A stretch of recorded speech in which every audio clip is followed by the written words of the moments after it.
Yo, what's up, guys? Wanted to touch on a few things I was just training a group of agents on over Zoom, and that is objection handling. So whenever you first get into the business, a lot of people just focus all their time on the script. Now, that is super important whenever you're just getting into the business. You have to be super fluent with your script. You have to know it like the back of your hand, just so you don't sound robotic on the phone. But one of the things that I'm implementing in a lot of the new agents coming into our community and that's working out really well is really hammering down on the objections. Because when you're brand new and you don't have an abundance of leads, you need to be able to overcome any objection that you get so you're not leaving money on the table. When you're a brand new agent, cash is king. You want to have as much cash flow as possible. So by not overcoming those objections and by not practicing your rebuttals, you're leaving a lot of cash on the table. Now, what objections am I really talking about, guys? Well, there's three main ones that you're going to get during the first 30 seconds of a phone call. It's going to be, I'm not interested, I didn't fill that out, and I already got that taken care of. Now, all these objections are pretty much overcome the same. But what I see a lot of agents making the mistake on is that they keep that same soft and caring tonality whenever they go to overcome the objection. Now, let me explain what I mean by that. So if you're opening your intro line like, hey, Miss Betty? Yeah, Miss Betty, this is just Austin here. You'd probably already received a few phone calls about this. That soft tonality is not the same tonality you use for objections. Now, if they hit me with, I want to think about it, or not I want to think about it, if they hit me with like, I didn't fill that out. Perfect, Miss Betty. That's exactly the reason for my phone call here. Just so like 20 other agents aren't giving you a call today, just need to close your file out. It's going to take about 2 minutes. I see here you listed the state you're in as Arizona. Is that correct? See how my tonality changed? I'm more aggressive. I'm getting straight to the point. I'm trying to attack that objection and create some curiosity to keep them on the phone. When they say, I'm not interested, and I say, perfect, that's exactly the reason for my phone call today here, Miss Betty. They're like, what do you mean? What do you mean that's exactly the reason for your phone call? They're intrigued. It bought me another 5-10 seconds to get through my rebuttal in order to really read off another question to confirm some of their information that they listed there on the lead form. Now, one thing that we've kind of been implementing and practicing is interrupting halfway through. Like if you know that objection's coming, I kind of just want to interrupt them and yell at them, right? Like, so if they're like, I'm not, perfect, that's exactly the reason for my phone call here today. And I just kind of run right into it, right? But by having these objections down, you're not going to overcome every single objection. So don't think that you're ever going to, especially those first 30 seconds of the phone call, because guys, to be real with you, once they give that objection, they're on their way to clicking the red button and hanging up the phone. That's just a fact of the matter.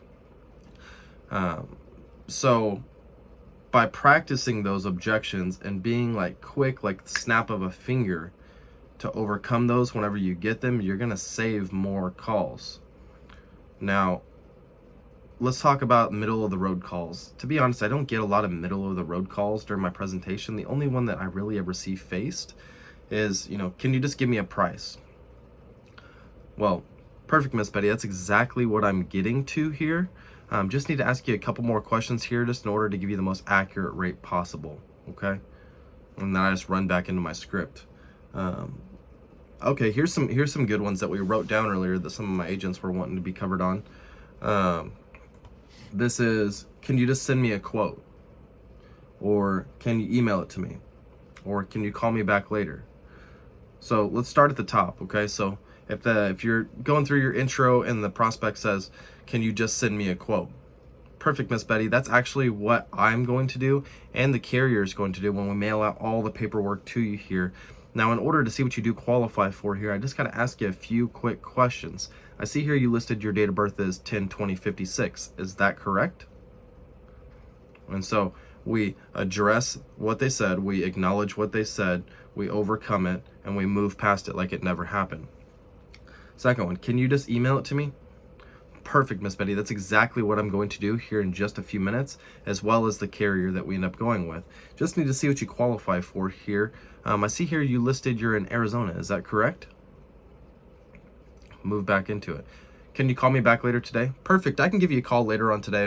That's actually the purpose of my phone call, just to confirm a little bit of this information. Did I catch you at a bad time? I love that phrase. I love that phrase. Can I catch you at a bad? Did I catch you at a bad time?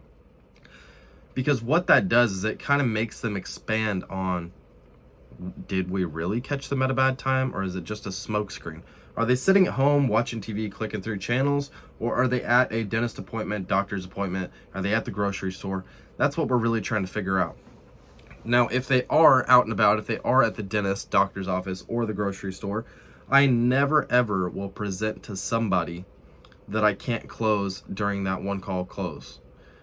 So if they're at the grocery store, I'm not presenting. If they're in the car, I'm not presenting. If they're at the bank, I'm not presenting. I'm booking an appointment to follow up with them later and give the full presentation. I see a lot of agents make the mistake of they try to push through, they try to get through that presentation when it's not the optimal time to do so. And what ends up happening is they go through the presentation, they build their why, they build the pain, they go through underwriting, and they stop at numbers. And then they set the appointment to go over options with them later. But what happens is you just gave that prospect 1 to 4 hours, whatever that is, to really think about if they even want insurance. And you lost all of your momentum. You lost all the pain that you built. You lost all the emotion, all the why. You lost all the logic that you spent the last 30 minutes on the previous call building. So I hope this helped you guys.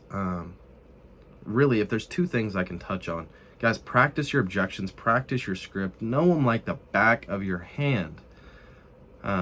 Once you know them like the back of your hand, that script, I always have it up, but it becomes more of a framework than me reading it off. And then secondly, and it's the last thing we kind of touched on, is, guys, don't present to people you can't close. Don't make that mistake. Get good at booking an appointment if absolutely need be. Goal is to always one call close, but if you have to book an appointment, get good at it. Lock those appointments down and make sure those clients are showing up. Hope that helps, guys. If you need anything, please reach out. My Instagram link is in the description, as well as comment on this video. I'm open to suggestions of what you guys would like me to touch on, maybe some things you guys are struggling with that you'd like me to go over and share my experience on. But other than that, man, we'll catch you back tomorrow. I'm going to be posting videos every single day. Peace.